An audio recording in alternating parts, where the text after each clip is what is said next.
தவிர வேறில்லை. அவர்கள் வழக்கடித்துக் கொண்டிருக்கும் நிலையிலேயே அது அவர்களை பிடித்துக் கொள்ளும். அப்போது அவர்கள் மரண சாசனம் சொல்ல சக்தி பெற மாட்டார்கள். தம் குடும்பத்தாரிடம் மீளவும் மாட்டார்கள்.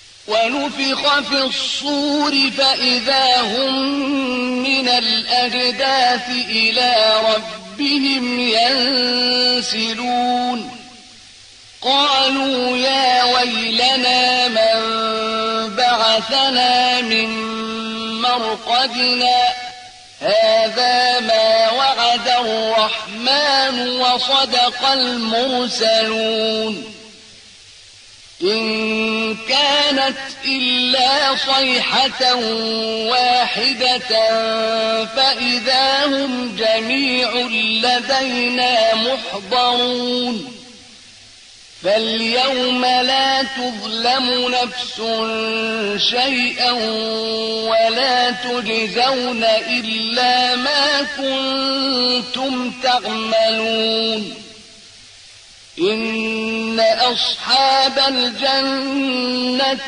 الْيَوْمَ فِي شُغُلٍ فَاكِهُونَ هُمْ وَأَزْوَاجُهُمْ فِي ظِلَالٍ عَلَى الْأَرَائِكِ مُتَّكِئُونَ لَهُمْ فِيهَا فَاكِهَةٌ وَلَهُمْ مَا يَدَّعُونَ سَلَامٌ قَوْلًا مِّن رَّبٍّ رَّحِيمٍ وَامْتَازُوا الْيَوْمَ أَيُّهَا الْمُجْرِمُونَ.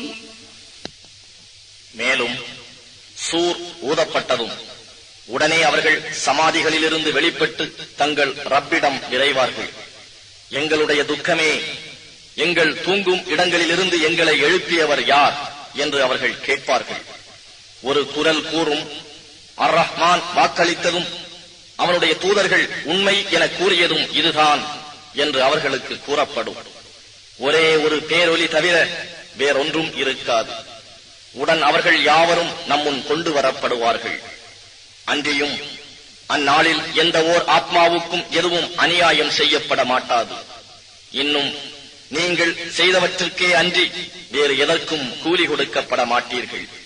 அந்நாளில் நிச்சயமாக சொர்க்கவாசிகள் தங்கள் அலுவலில் மகிழ்ச்சியுடன் இருப்பார்கள். அவர்களும் அவர்களுடைய மனைவியரும் நிழல்களில் கட்டில்களின் மீது சாய்ந்தவர்களாக இருப்பார்கள். அங்கே அவர்களுக்கு பல வகை கனி வகைகள் உண்டு. இன்னும் அவர்களுக்கு அவர்கள் வேண்டுவது கிடைக்கும். சலாமுன் என்று நிகரற்ற அன்புடையோனிடம் இருந்து சொல்லுதல் உண்டு. அன்றியும் குற்றவாளிகளே, இன்று நீங்கள் நல்லோரில் இருந்து பிரிந்து நில்லுங்கள் என்று குற்றவாளிகளிடம் கூறப்படும். أَلَمْ أَعْهَدْ إِلَيْكُمْ يَا بَنِي آدَمَ أَلَّا تَعْبُدُوا الشَّيْطَانَ إِنَّهُ لَكُمْ عَدُوٌّ مُّبِينٌ وَأَنِ اعْبُدُونِي هَذَا صِرَاطٌ مُّسْتَقِيمٌ وَلَقَدْ أَضَلَّ مِنكُمْ جِبِلًّا كَثِيرًا أَفَلَمْ تَكُونُوا تَعْقِلُونَ هَذِهِ جَهَنَّمُ الَّتِي كُنتُمْ تُوعَدُونَ اصْلَوْهَا الْيَوْمَ بِمَا كُنتُمْ تَكْفُرُونَ الْيَوْمَ نَخْتِمُ عَلَى أَفْوَاهِهِمْ وَتُكَلِّمُنَا أَيْدِيهِمْ وَتَشْهَدُ أَرْجُلُهُم بِمَا كَانُوا يَكْسِبُونَ وَلَوْ نَشَاءُ لَطَمَسْنَا عَلَى أَعْيُنِهِمْ فَاسْتَبَقُوا الصِّرَاطَ فَأَنَّىٰ يُبْصِرُونَ وَلَوْ نَشَاءُ لَمَسَخْنَاهُمْ عَلَى مَكَانَتِهِمْ فَمَا اسْتَطَاعُوا مُضِيًّا وَلَا يَرْجِعُونَ وَمَن نُّعَمِّرْهُ نُنَكِّسْهُ فِي الْخَلْقِ أفلا يعقلون ஆதமுடைய மக்களே, நீங்கள் ஷைத்தானை வணங்காதீர்கள். அவன் உங்களுக்கு பகிரங்கமான பகைவன் என்று நான் உங்களிடம் உறுதிமொழி வாங்கவில்லையா? என்னையே நீங்கள் வணங்க வேண்டும், இதுதான் நேரான வழி. அவ்வாறிருந்தும் நிச்சயமாக அவன் உங்களில் மிகுதமான மக்களை வழிகெடுத்து விட்டான். இதை நீங்கள் அறிந்து கொள்ளவில்லையா? இதுதான் உங்களுக்கு வாக்களிக்கப்பட்ட ஜஹன்னம், நரகம் ஆகும். நீங்கள் நிராகரித்துக் கொண்டிருந்ததனால் இன்று இதனுள் நுழையுங்கள் என்று குற்றவாளிகளிடம் கூறப்படும்.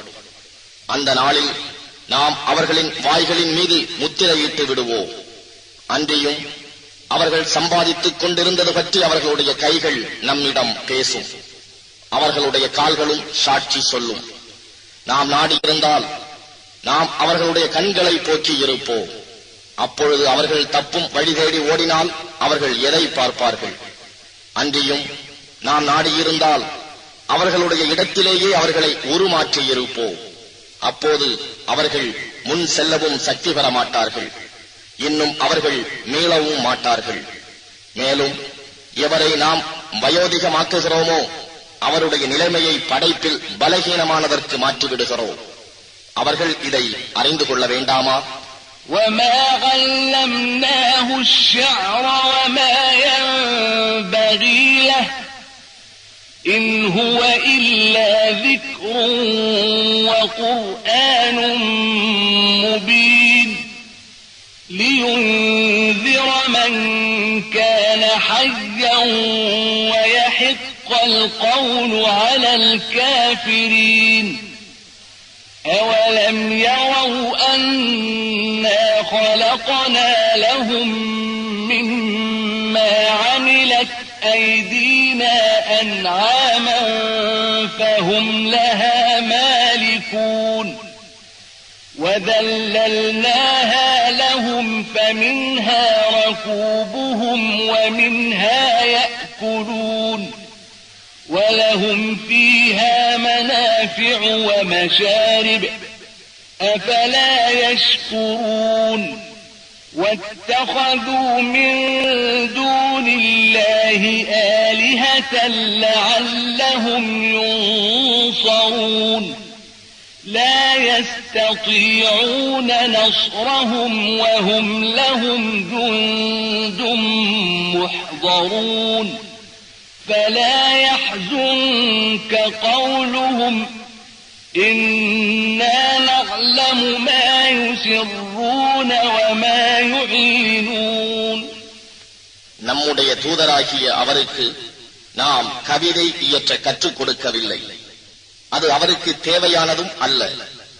இது நல்லுபதேசமும் தெளிவான குர்ஆனுமே தவிர வேறில்லை. இது உயிரோடு இருப்பவர்களை அச்சமூட்டி எச்சரிக்கை செய்கிறது. நிராகரிப்பவர்களுக்கு தண்டனை உண்டு என்ற வாக்கை உண்மை என உறுதிப்படுத்துகிறது. நிச்சயமாக நாம் அவர்களுக்காக நம்முடைய கைகள் செய்தவற்றிலிருந்து கால்நடைகளை படைத்திருக்கின்றோம் என்பதை அவர்கள் பார்க்கவில்லையா? அவற்றின் மீது அவர்கள் உரிமை பாராட்டுகிறார்கள். மேலும் அவற்றை அவர்களுக்கு கீழ்ப்படியுமாறு செய்துள்ளோம். ஆகவே அவற்றில் சிலவற்றின் மீது அவர்கள் ஏறி சவாரி செய்வதும் இருக்கிறது. இன்னும் அவற்றிலிருந்து சிலவற்றை புசிக்கிறார்கள். மேலும் அவற்றிலிருந்து அவர்களுக்கு பயன்களும் பானங்களும் இருக்கின்றன. இவற்றுக்கெல்லாம் அவர்கள் நன்றி செலுத்த மாட்டார்களா? எனினும் அல்லாஹ் அல்லாதவற்றையும் தாங்கள் உதவி செய்யப்படும் பொருட்டு அவர்கள் தெய்வங்களாக எடுத்துக் கொண்டிருக்கின்றனர். ஆனால் அவை அவர்களுக்கு உதவி செய்யும் சக்தி பெறவில்லை. ஆயினும் அவற்றையே இவர்களுக்கு எதிரான படையாக கொண்டு வரப்படும். நபியே, அவர்களுடைய பேச்சு உம்மை விசனப்படுத்த வேண்டியதில்லை. அவர்கள் தங்கள் மனத்தில் மறைப்பதையும் அவர்கள் பகிரங்கப்படுத்துவதையும் நிச்சயமாக நாம் நன்கு அறிவோம். أَوَلَمْ يَرَ الْإِنسَانُ أَنَّا خَلَقْنَاهُ مِن نُّطْفَةٍ فَإِذَا هُوَ خَصِيمٌ مُّبِينٌ